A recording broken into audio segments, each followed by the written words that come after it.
Tamil Nadu CM Vijay గారు అసెంబ్లీలో తన వ్యవహారం చూసి తమిళనాడు ప్రజలందరూ కూడా చాలా గర్విస్తున్న పరిస్థితి కనబడతా ఉంది. తమిళనాడులో ఏవైనా అభివృద్ధి కార్యక్రమాలు కావచ్చు, విద్యార్థుల కోసం, మహిళల కోసం ఆ ప్రభుత్వం చేస్తున్న తీరును దేశవ్యాప్తంగా మొత్తం తమిళనాడు వైపే చూస్తున్న పరిస్థితి కనబడతా ఉంది. నీట్ ఎగ్జామ్ సమయంలో కూడా పోలీస్ వ్యవస్థని ఏ విధంగా ఉపయోగించుకున్నారు, అక్కడున్న విద్యార్థులు ఎవరైతే ఉన్నారో సెంటర్ మిస్ అయిన వాళ్ళు, సెంటర్కి రావడానికి కొంత ఆలస్యమైన వాళ్ళు, వాళ్ళకి సహాయం అందియడంలో తమిళనాడు పోలీసులు సక్సెస్ అయినట్టుగా తెలుస్తూ ఉంది. అయితే తమిళనాడు అసెంబ్లీలో సీఎం స్పీకర్ యొక్క పర్మిషన్ తీసుకొని తాను ఒక ఏదైతే గతంలో ఎవరైతే ప్రతిపక్షంలో ఇప్పుడున్న నేతలు ఎవరైతే ఉన్నారో వాళ్ళకి కౌంటర్ ఇచ్చే పరిస్థితి కూడా మనం చూస్తాము. ఈ నేపథ్యంలో కొన్ని వ్యాఖ్యలు అయితే చేశారు సీఎం విజయ్ గారు. మొదటి స్పీచ్లోనే ప్రజలందరినీ ఉద్దేశించి మాట్లాడిన తీరు కావచ్చు, ముఖ్యంగా విద్యార్థులకు సంబంధించే అంశం కావచ్చు, ఎవరైనా కానీ విద్యార్థులు యూనిఫామ్ డ్రెస్ వేసుకొని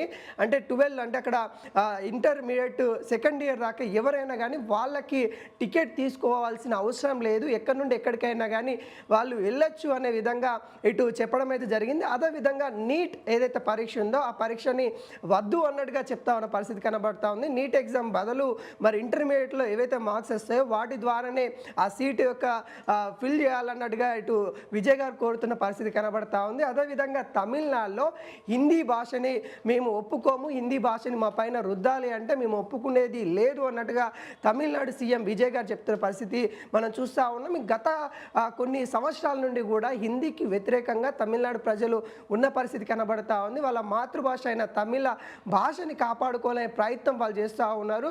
ఇంగ్లీష్ భాష ఓకే, ఇటు తమిళ భాష ఓకే, మిగతా భాషలు ఏవైతే ముఖ్యంగా హిందీ భాష ఏదైతే ఉందో దాన్ని మా పైన రుద్దాలి అంటే కేంద్ర ప్రభుత్వం మేము సహించము, కేంద్ర ప్రభుత్వం పైన తిరుగుబాటు మేము మొదలు పెడతామని కూడా విజయ్ గారు చెప్పిన పరిస్థితి కనబడతా ఉంది. అదేవిధంగా ఏదైతే ఈ హిందీ భాషకు సంబంధించి కావచ్చు, ఏదైతే నీట్ ఎగ్జామ్ సంబంధించిన అంశం కావచ్చు, వీటన్నిటిపైన కూడా సీఎం విజయ్ గారు మాట్లాడము అక్కడున్న విద్యార్థులకి, యువతకి చాలా ఆనందం కలిగిస్తూ ఉన్న పరిస్థితి కనబడతా ఉంది. అదేవిధంగా తన పుట్టినరోజు సమయంలో ఏదైతే తన పుట్టినరోజు తర్వాత పుట్టిన ప్రతి ఒక్కరు కూడా గవర్నమెంట్ హాస్పిటల్లో జన్మించిన ప్రతి ఒక్కరు కూడా 1 గ్రామ్ గోల్డ్ కూడా ఇస్తున్న పరిస్థితి కనబడతా ఉంది. ఇలా సంక్షేమ కార్యక్రమాలతో తమిళనాడు ప్రజల మెప్పు పొందుతున్నట్టు కూడా కనబడతా ఉంది. సీఎం విజయ్ గారు మరోసారి నిరూపించుకున్నారు, తాను రియల్ హీరో అన్నట్టుగా అక్కడ ప్రజలందరూ కూడా అదే ఆనందం వ్యక్తం చేస్తున్న పరిస్థితి కనబడతా ఉంది. ముఖ్యంగా నీట్ ఎగ్జామ్ అయితే వద్దు అన్నట్టుగా తను చెప్తున్న పరిస్థితి కనబడుతుంది. ఇప్పుడే ఇది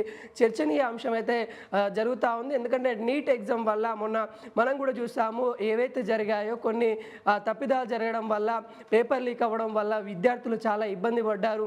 మరి కొంతమంది కూడా సూసైడ్ చేసుకొని వాళ్ళు బలాన్మరణానికి గురైన నేపథ్యం కూడా చూస్తాము. ఇలా ఒత్తిడి విద్యార్థుల పైన పెరుగుతూ ఉంది కాబట్టి వాళ్ళకి సులభమైన తరంగా మరి తీసుకొని రావాలని విజయ్ గారు చెప్తున్న పరిస్థితి కనబడతా ఉంది. దీనిపైన కూడా కేంద్ర ప్రభుత్వం ఆలోచించాలి అన్నట్టుగా విజయ్ గారు కోరుతూ ఉన్నారు. మరి చూడాలి మరి కేంద్ర ప్రభుత్వం కూడా ఎటువంటి ఆలోచన చేస్తుందా లేదా. మరి విజయ్ గారు ఏదైతే కొంత రిక్వెస్ట్ చేస్తూ ఉన్నారో, ఏదైతే నీట్ ఎగ్జామ్ సంబంధించి పరీక్ష పెట్టకుండా ఇంటర్మీడియట్లో వచ్చిన మార్క్స్ ద్వారానే ఆ నీట్ ఏవైతే సీట్స్ ఉంటాయో ఫిల్ చేయాలని కోరుతున్న పరిస్థితి కనబడుతుంది. మరి చూడాలి కేంద్ర ప్రభుత్వం ఎటువంటి నిర్ణయం తీసుకుంటుందని.